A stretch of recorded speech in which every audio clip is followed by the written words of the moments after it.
Welcome to Racing to Win Midweek show. So the focus is Happy Valley on Wednesday night. Just the 8 races for coverage this week, and we've got it previewed for you right here on the show. Joined in the studio to look at it closer by Paul Ellie and Tom Wood. And Tom, after a big day at Sha Tin on Sunday, the dress rehearsal, we're back to a pretty low-key meeting this week. It is low-key, Mark. Hello to you and everyone. Yes, I don't think there's any such as a standout at Happy Valley on Wednesday night. If you were looking to maybe say there was a standout, maybe All Is Good, who's shooting for 5 victories in a row coming up in race number 7 of the night, but it looks fairly even through the course of the evening. It does indeed. What about jackpot punters, Paul? Have they got stuff to look forward to? They have a 6-up win bonus, 500,000 going to that, so that should get up past the 3 million mark for that particular one. There's a few first starters as well throughout the card. One interesting one who's been trialling very well, Prosperous Win. He has. He's shown plenty of pace in those trials. But the countdown is on to the second Sunday in December for the Hong Kong International Race Day.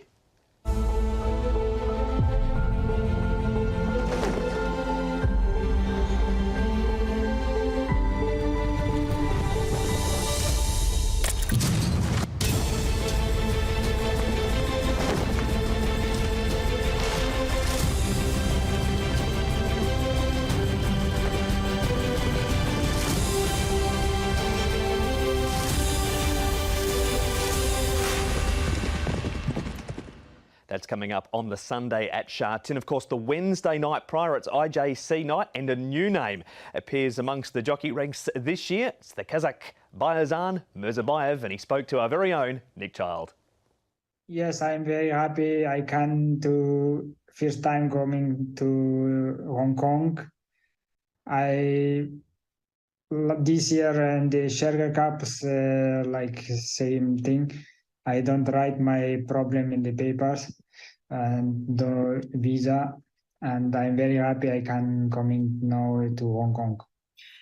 Barazan, how much do you know about Hong Kong racing? I mean, you've ridden in quite a few different countries, but you've never ridden in Hong Kong before. I guess, you know, the fact that you'll be able to ride against our champion, Zach Purton, and ride against, obviously, a lot of world-class jockeys, you must certainly be looking forward to the challenge, aren't you? Yes, Hong Kong racing is not complete news. Many years I follow these countries racing, and every year I showed every race in this December the champions, the many Hong Kong Cup Day, and this Jockey Challenge too is very popular in the Europe too. I know many jockeys I follow. How you tell before Joe Moreira and Jack Bottom and many jockeys from Europe coming to I following career before. In Europe, Barazan, you know, you're very well known. Obviously, you were 3 times champion in the Czech Republic, 4 times champion in Germany. I found a few old news stories regarding you and your success. And in Germany, I mean, you've had a lot of very good horsemen help you along the way. Obviously, Andreas Woller, Peter Schergen, of course. And I actually I read a quote from Andreas Suborix, who said he was glad that he wasn't riding against you because you almost would have been too good. I mean, that's high praise indeed, isn't it? I mean, you've had a lot of people help you in Germany. Yes, the first time me called after this nomination to Hong Kong, Andreas Suboris congratulated me to riding. Very happy I can to see in Hong Kong, and yes, exactly. As from Germany, many horses go to Hong Kong to racing. I know one horse last year we sold the name Rocky Chan after changed the name. He running in Hong Kong too, and yes, of course, the Germany is racing is a little bit different. It's not like France, the pace like more like Germany in the Hong Kong. And obviously, for you, Barazan, I mean, you've been to Japan. You've had a Group 1 winner in Japan. You've ridden in most of Europe. You've ridden in Saudi Arabia. In second is Sapien. They were followed then by Seon. On the far side, running on is Montini. Then getting through on the inside is Villarroyal. Lenessay makes up late ground, as does Stormy Air, but they've still got to catch Gurzov. Gurzov, he's beginning to paddle. Lenessay is reining him in. Lenessay moved up on the outside, took lead, and Lenessay won. Got up to beat Gurzov. A great ride from Christophe there. Third in the race on the inside there was Villarroyal. They were followed then by Stormy Air. Italo. Next then was Mascalino. What about Hong Kong one day? Is that sort of on the radar? Would you like to come and have a stint in Hong Kong if that was ever possible? Yes, this is this first option. I wanted to win many countries for some racing. This is I don't set a big race or small race. I wanted winning many countries on racing. Are you staying at all for the international meeting on the Sunday, Bauyrzhan? Have you got any rides possibly lined up on the Sunday? I don't stay in the Hong Kong. I need to go Japan. This Sunday is Hanshin Group 1 race for 2 years old. I have interest in Philly and to Japan Group 1 riding. Maybe I can give some riding in Hong Kong, but this is difficult when this is not more a big chance. Fascinating road there, Tom, for Bauyrzhan to make his way to Hong Kong. We know the international riders, they've been announced, but there's a four-way go for the last spot for the expat jockeys here. Yeah, there's plenty of hopes fighting it out, and tomorrow night at Happy Valley, Wednesday night is D-Day or D-Night for most of those jockeys. Brenton of Dulla riding so well after his four-timer at the weekend, Paul. He's right in the mix. Vincent Ho, of course, will get there with the local leading jockey, but Andrea Azzini, Matthew Chadwick also not far away. It always comes down to this, doesn't it? We always talk about this with one meeting to go. There's always about 2 or 3 vying for it, and no different this year. So, yeah, I think it'll all unfold really nicely on Wednesday night. Andrea Azzini, Lyle Hewitson, Luke Ferraris, and also Brenton Avdulla, the four going for that last spot on Wednesday night, December 6. Bit before then, we go to Happy Valley on Wednesday night this week for an 8-race program, and we are racing on the C course, and it's a later start, of course, with one less race for meeting number 21 of the season. 7:10 the first, and the 2 races that we preview on the show, races 7 and 8, the 2 Class 3s over the 1650 and the 1200 metres. Race number 7, the first of them. Prime Minister is on the class drop. He's got a very good record in this grade. All is good. He's had 2 trials since we last saw him on opening day. Kimberley goes up in trip. Storm Legend has placed 5 from 12 course and distance. E-Legend's a 3-time course and distance winner. Red Acclaim goes up in trip. Furthest he's raced over was at Chester, where he was placed over the 1500 metres. Red Majesty's an 8-time course and distance winner. 18 Palms has a tongue tie going on. And Foolish Heart, he races around Happy Valley for the first time, but he did trial well there prior to his Hong Kong debut. Looking at the speed map here, Tom, and Outgate, even from the wide draw, should have the pace to get across. Yeah, he's got plenty of early toe. This horse, a 4-year-old out of the UK, and he led up again last time out, and he's led his last 3 runs. E-Legend shouldn't be too far away. He's drawn in barrier number 3. He's a horse that also can lead. Another horse, Paul, that likes to be up on the pace is 18 Palms, but he's got barrier number 12. Yeah, all is good is up in trip, so he might make it a little bit harder for 18 Palms, but he's drawn 8 himself. All is good. Again, Red Majesty, we know him. He can lead if he wants to as well. So there should be good pace in this race. Paul, we're going to start with All Is Good. He was a gunner horse so often. He was going to win next time. He was going to win next time. He finally got the job done once and hasn't been beaten since. We have to go back to September, though, when we last saw him on race day. Yeah, exactly. No, he's won 4 in a row. He's gone from a rating of 46 up to 72, and 3 of those wins have been on wet tracks. He's won once over the 1650 here at Happy Valley and ran 10th. So, look, if he comes up short, he's one I'll be definitely taking on. Yeah, I think he'll be short in the race. But look, I think he can win again. That horse on the inside, of course, Outgate, he beat him here. He's been able to come out and win 2 starts ago. Frant's been very patient with him, 73 days between runs, and he's had those 2 trials, and this is the most recent of them. He covered a bit of ground here in the trial, Paul, but here he is alongside of Helios Express, who's about to range up on his outside. Yeah, he won really nicely on the weekend as well. And look, all is good. As I say, he's had those 3 wins on wet tracks, so you'd think he'd be well suited to the all-weather. I'm just not sure about him as a Happy Valley horse, that's all. All right, he has had 1 start at Happy Valley. We're going to bring his graphic up shortly. You can see there under one of the apprentices, All Is Good, just running 4th, Helios Express and Karma also in that trial. And this is what he has done, Tom. He's now a 4-time winner. Yeah, it took him a long time, as you said, Mark, to get on the board, but he hasn't looked back, and now he's up into Class 3 once again here off the back of that victory last time out. Obviously more weight to carry, not too much though, only going from 124 to 127, but it's just a case, Paul, of getting around Happy Valley in front. Yeah, look, he has run well over the 1200 in Happy Valley, and he has won over 1400, but the 1650, it was just a little query. Yeah. We move on to our next replay, Tom, which features Quantum Patch, who raced wide in this race on the back of some strong trials.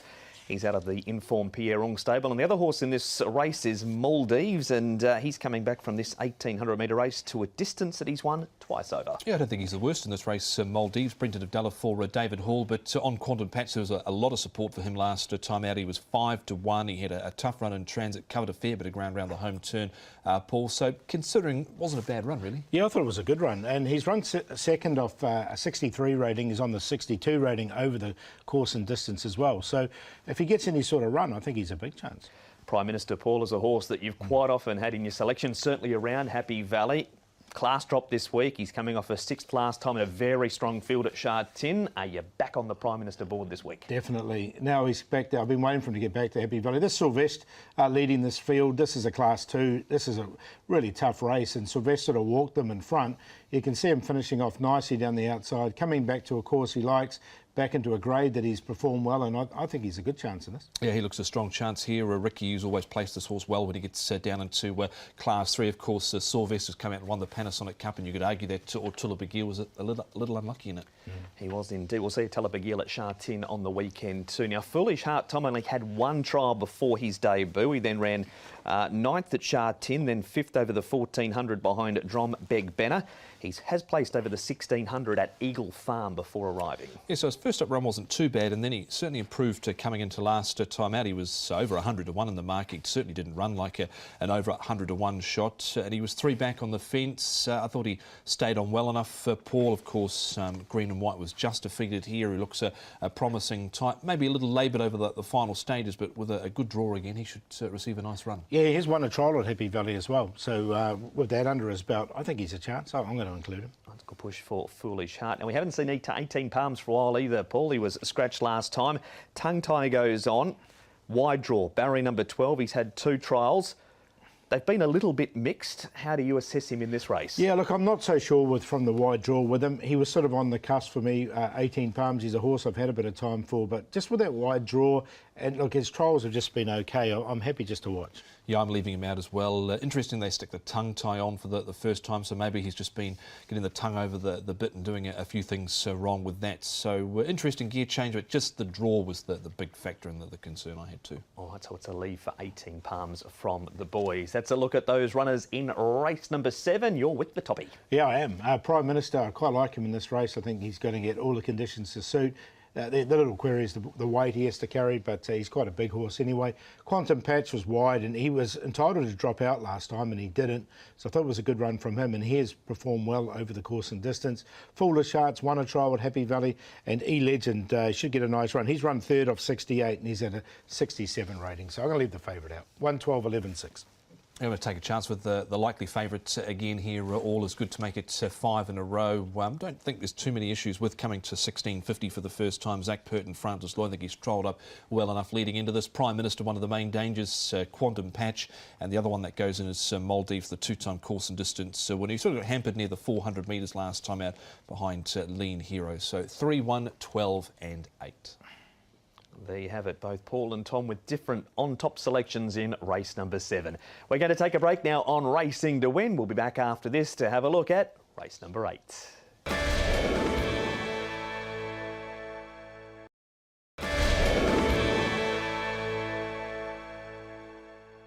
Welcome back to Racing to Win, part 2 of the show, and it's time for Paul Lully to come on down for pick of the board. Thanks, Mark. You should get a job as a game show host after that.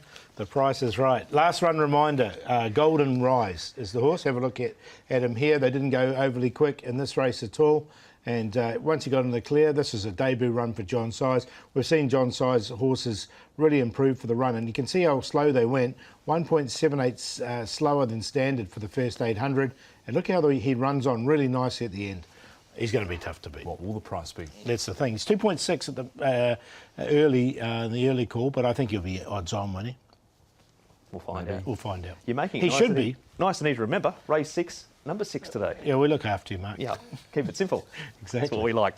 Race number 8 is our second race to preview here on the show, and it's the High Island Handicap over the 1,200 metres. Excellent Piers has a hood going back on. Brave Star is a 2-time course and distance winner. Golden Artie carries an extra £6 for his last start win. Never too soon, Americ to spec, so also have ones next to their name. Giddy Up has his first start in Hong Kong. Denfield, good draw, Vincent Ho and Danny Shum. And Zoom Boom comes up in grade on the back of that last start course and distance win, Tom. Bit of pace here, Paul. O'Liner, he likes to roll forward. To Naboo Legends been handy, but what do they do with Colourful Emperor, Brave Star from their draws? I know, it's going to be a little bit tricky because both those two horses do like to go forward. So, yeah, Colourful Emperor, he just worries me where he's going to be in the run. He's got Zach Purton aboard, so maybe he just has to push on and try and get outside O'Liner. If that happens, it's going to be Brave Star will be looking for some cover somewhere. Our focus, though, is one of the last start winners in the race. Never too soon as his name. Nick spoke to his jockey, Keegan DeMello. Keegan DeMello, Wednesday night racing coming around again quickly, of course. Happy Valley, Never Too Soon is your ride in race number 8. And it was very pleasing, I'm sure, to get the win on him last time. Yeah, he won a really good race last time. Obviously, he had the barrier 1. It's going to be a little bit tougher this time from barrier 9. He's not a horse that has a lot of speed, but he's got good form, and he does like to come from off them, and he shows a good turn of foot. So hopefully with a few extra pounds he's made the necessary improvement, and I'm sure he'll be in the finish again. I know you haven't got much experience with him, but that was yielding ground. Obviously, naturally it looks like it's going to be better ground. He has got form on a good surface, so versatile horse as well? Yeah, very versatile. As I said, he was very lucky to get the inside draw last time and make a run down the inside where I thought the going was a little bit better on the night, and yeah, just hopefully things go his way and he'll get the best out of him.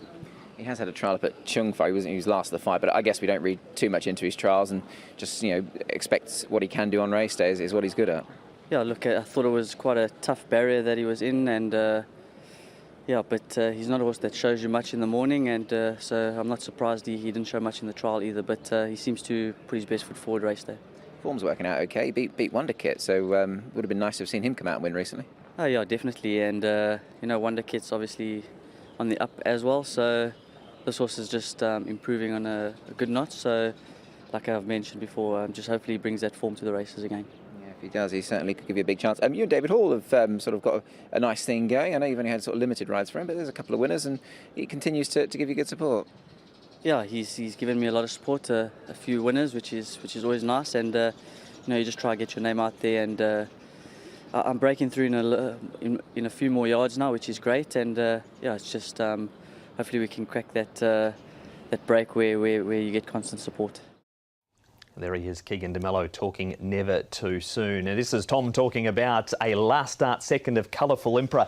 He does have an extra £6, Tom, because Zach Purton takes over from Angus Chung, and Sugar is always a chance over the 1,200 here, isn't he? Yeah, I thought it was a pretty good effort from Sugar last time out. He's been pretty consistent. He's got a good draw, so I think he can certainly be right there at the finish. And Colourful Emperor, just if he can get some luck from barrier 8, hope he can, because he's not done too much wrong in his last 3 starts, Paul. I think he's getting close to a win, but whether it's this meeting or not, I don't know. No, I agree. And you could see Sugar was all over the place, wasn't he? Backwards and forwards, trying to get on. And of course, Zach will be on that horse as well.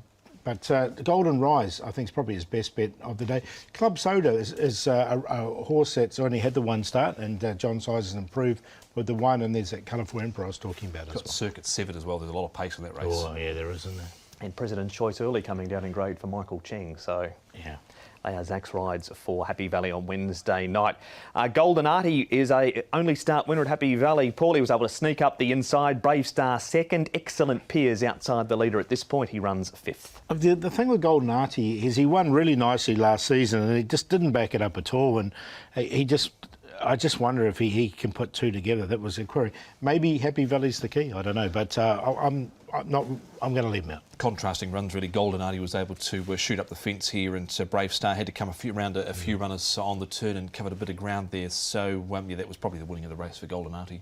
Keen on your thoughts, Tom, on Americ to Spexo. Such a dominant win last time on the back of a very good trial. Just this grade, can you see him turning it around at all? Oh, I'm not sure really. 4 goes in this graded Class 3, hasn't won, hasn't placed, was a favourite here, delivering over See You Again, and had a good turn of foot the last 150 metres, Paul, but this has sort of been his issue in the past, Class 3. Yeah, look at 5th, 6th, 5th, 8th on those 4 starts with light weights as well. So, yeah, I'm the same as you. I'm going to leave him out. Okay, so no for Americ to Spexo. Zoom Boom is another last start winner down in grade. Paul, he has placed up in class previously. What about him in this field? The draw worries me with him. Zoom Boom, he got a perfect run last time when he did win the race, but from barrier 12, I don't like him from that draw. Yeah, not from barrier 12, and he only just got up in the shadows here, through over on the inside. Might have given a little bit of a carve up there to a wind speeder over the final stages to Angus Chung, but barrier 12 is the big downfall for him. Okay, so Zoom Boom from the wide draw is a no, but your selections, Paul? Going to go with the 5, Sugar on top. Any sort of run, I think he would have gone a lot closer last start, and he should go well here. Denfield from a better draw. Excellent Pair is going to put him in for 3rd. He's been placed off a lot higher ratings than this, and Colourful Emperor just needs some luck. 5, 10, 1, 6. We saw the run through before of Denfield through one of the replays. He just had no luck. He wasn't the quickest away from the gates, Denfield, and then he was caught wide, pressed forward, so covered a whole lot of ground. He's going to get a much more economical run here from barrier number 2, and he's trialled up nicely coming into this. He was held together, so 10 to beat 2 Brave Star. He'll need a little bit of luck from the draw. Don't think Golden Artie's the worst for Ricky Yu. Andre Atzini, he's coming into this with the extra £6, and Colourful Emperor will also need some luck from the draw as well. 10, 2, 4 and 6. A full race-by-race breakdown on the website hkjc.com. Click on audio and video, and that'll include replays and previews of all the best bets, long shots and plays, Paul. Yeah, so I'm going to go with Prime Minister. We talked about him already in race number 7. We can watch the race once again. This was a lot harder. Sylvester's come out in 1 since, and they didn't go overly quick in this race either. You can see him highlighted there, coming down the outside, finishing off well. Talabagil will be racing on the weekend in the Class 1, so I think this is his go here, Prime Minister, and he wasn't that far away. You can see Dancing Code, another good horse coming through. So he's come out of a really strong field, so he's the best. And we're going to make the long shot with the lightweight Strive for Glory. So 1,000 metres for him, and just because there's so much pace in the race, that's why I'm going to go with it. The play I'm going to do in race number 6, which is race numbers 4, 5, 6, Scotch Tycoon, High Percentage and Golden Rise. Best bet comes up in race number 3, horse 8M Unicorn. Don't think he was totally suited by the track conditions here. Last time out was a rain-affected track, but still ran well. Took him a wee while to pick up in the straight. At this point, he didn't look like he was really going anywhere, but he was able to attack the line strongly late over the final stages once he got going. So I think back on top of the ground, he's a big chance for Casper Founds and Vincent Ho M Unicorn. Value comes up in that same race as Paul, with oversubscribed for the same reasons. There's a lot of pace in that race, and he can certainly run over the top of them if he's at his best for David Hall, Alexi Bedell, and we'll include him with Savvy Delight and Prosperous Smile, who's on debut for race number 4. Best bet comes up in the last, number 10 at Denfield. Good draw. Vincent Ho's ridden him to victory before, knows the horse well, and he's primed to get a good trip in the final race. Gallant Crown is on the class drop, and last time he came back down into class 4 with the top weight. He was victorious and has a very good record, course and distance. And the play, race 8, 10 Denfield, and 6 a Colourful Emperor in a forecast 10 and 6. Looking at the diary about what is upcoming after Wednesday night, we head back to Sha Tin on Sunday. 12:15 trackside live on air for a 12:45 start. We'll be taking the Japan Cup as well. Class 1 Chevalier Cup, the preview for that one, or the feature for that one. And back to Happy Valley on Wednesday the 29th for another 8-race card. But it is Happy Valley tomorrow night, Tom, and then that Class 1 feature on Sunday. Yeah, looking forward to seeing Super Sunny Sing back. I dare say Vincent Ho's probably engaged to a ride there, and Loyal Bobo one I'm looking forward to, Paul. Yeah, first starter for him, and he's looked really good in the trials. But that is a racing to win for Wednesday night at Happy Valley. We'll see you for the first at 10 minutes past 7.